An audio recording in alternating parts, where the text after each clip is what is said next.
introduction, allow me first to greet you locally and internationally. Buenas noches, señoritas, señoritas, all the way from Spain. Bonjour, mademoiselle from France. Sadraste, kakvi pashibayet from Russia. Irishamasen kunbanwa from Japan. Ni hao ma from China.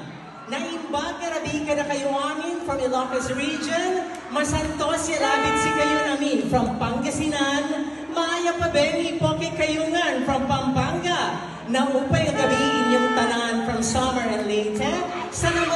Malaikum salam to our Muslim brothers in Mindanao. Magpiyanda at maawrang jubi sa jinyong lahat to all the LGBTQ+ community.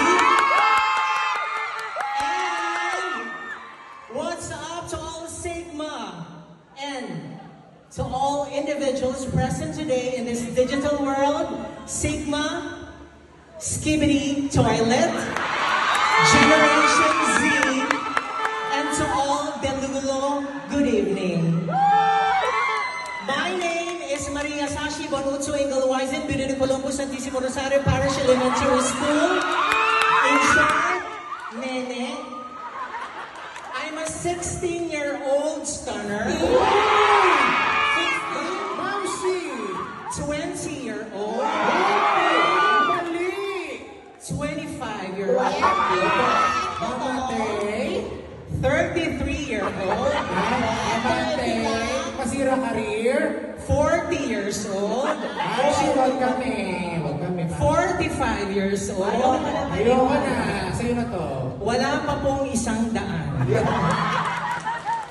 Representing Bachelor of Science in Business Administration, Operations Management, na naniniwala sa kasabihang walang malabong mata sa estudyanteng nangungopya. At lahat ng estudyante bumabangon para sa baon. And thank you.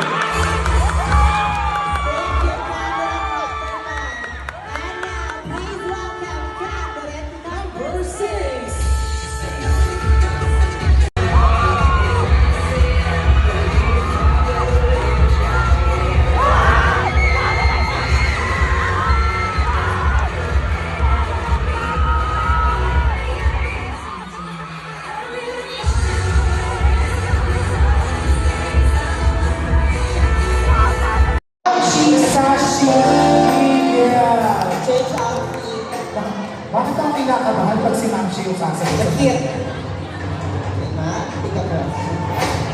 Mukhang hindi mo na kailangan ng kabahan. Parang dapat itanong sa iyo mula sa international track.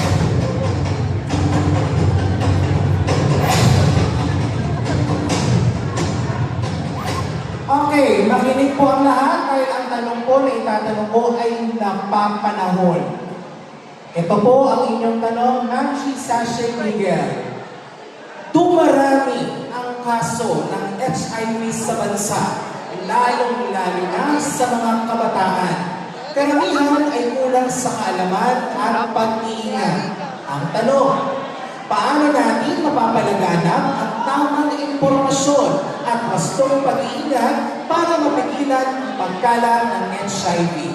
Uulitin ko. Dumarami ang kaso ng HIV sa ating bansa, lalong-lalo na sa mga Gen Z.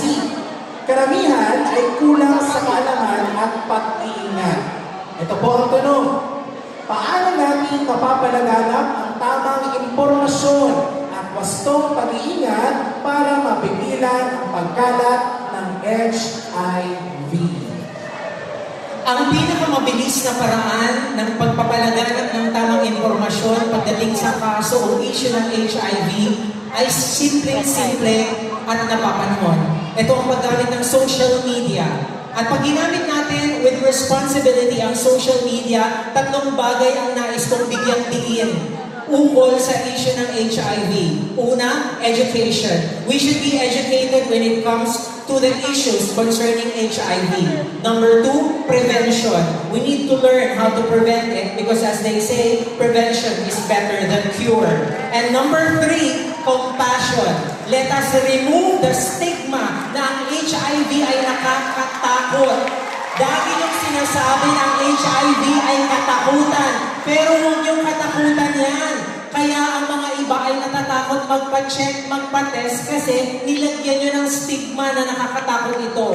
Ang lumalabas ngayon na datos na 500%, yan po ay magandang senyales, hindi talaga siya alarming. Magandang senyales yan dahil ipinapakita niya na marami na ang nagpapacheck ng kanilang status. Kaya lumabas ang dato na yan na matagal na po silang merong virus na ito pero lumabas lang ang data na yan dahil nga nagpacheck na sila. So each and every one of us has the responsibility to be an advocate even though you're not an LGBT member. Because HIV is not only for LGBT, even a male, a female, everyone could be a victim of this. And always remember, HIV is not an I disease. It is not a you disease. It is a we disease. Meaning to say, we should have the responsibility to fight over it. Thank you.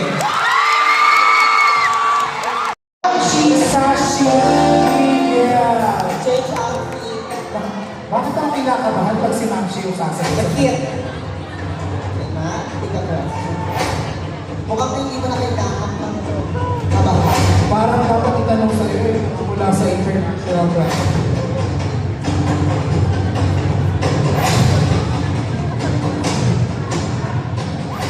Okay, makinig po ang lahat dahil ang tanong po na itatanong ko ay napapanahon. Ito po ang inyong tanong, Ma'am Sasha Miguel. Dumarami ang kaso ng HIV sa bansa, lalong-lalo na sa mga kabataan. Karamihan ay kulang sa kaalaman at pag-iingat. Ang tanong, paano natin mapapalaganap ang tamang impormasyon at wastong pag-iingat para mapigilan ang pagkalat ng HIV? Uulitin ko, dumarami ang kaso ng HIV sa ating bansa, lalong-lalo na sa mga Gen Z. Karamihan ay kulang sa kaalaman at pag-iingat. Ito po ang tanong, paano natin mapapalaganap ang tamang impormasyon at wastong pag-iingat para mapigilan ang pagkalat ng HIV? Ang pinakamabilis na paraan ng pagpapalaganap ng tamang impormasyon pagdating sa kaso o issue ng HIV ay simple-simple at napapanahon. Ito ang paggamit ng social media. At pag ginamit natin with responsibility ang social media, tatlong bagay ang nais kong bigyang diin ukol sa issue ng HIV. Una, education. We should be educated when it comes to the issues concerning HIV. Number two, prevention. We need to learn how to prevent it because as they say, prevention is better than cure. And number three, compassion. Let us remove the stigma na ang HIV ay nakakatakot. Dahil yung sinasabi ng HIV ay katakutan, pero huwag yung katakutan yan. Kaya ang mga iba ay natatakot magpa-check, magpa-test kasi nilagyan nyo ng stigma na nakakatakot ito. Ang lumalabas ngayon na datos na 500%, yan po ay magandang senyales, hindi talaga siya alarming. Magandang senyales yan dahil ipinapakita niya na marami na ang nagpapacheck ng kanilang status. Kaya lumabas ang dato na yan na matagal na po silang merong virus na ito pero lumabas lang ang data na yan dahil nga nagpacheck na sila. So each and every one of us has the responsibility to be an advocate even though you're not an LGBT member. Because HIV is not only for LGBT, even a male, a female, everyone could be a victim of this. And always remember, HIV is not an I disease. It is not a you disease. It is a we disease. Meaning to say, we should have the responsibility to fight over it. Thank you.